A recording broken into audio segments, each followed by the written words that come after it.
Hey there, gang.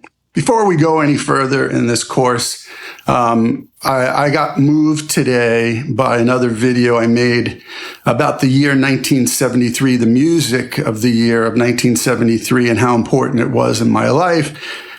And then I got to thinking more deeply and listening to the music of the great Jim Croce.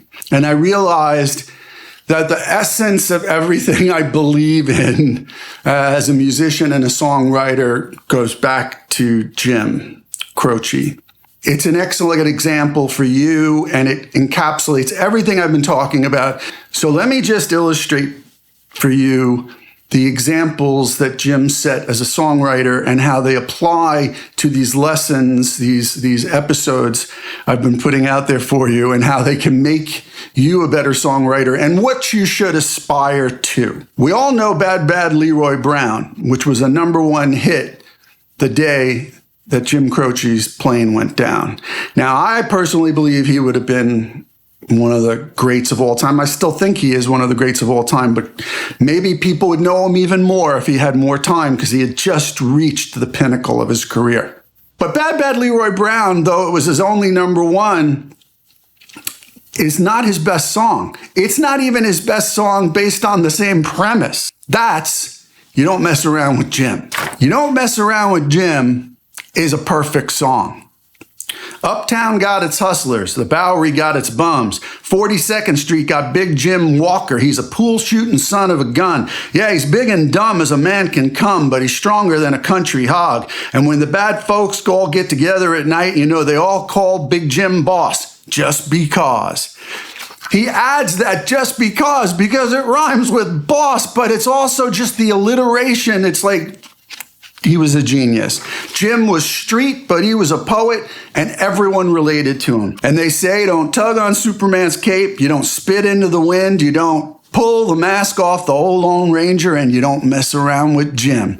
You know, now these phrases are ubiquitous in society now. You don't step on Superman's cape, you don't spit into the wind. But this was Jim Croce in 1973.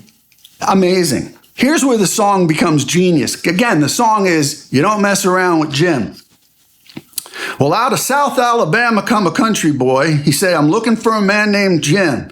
I'm a pool shooting boy. My name is Willie McCoy, but down home they call me Slim.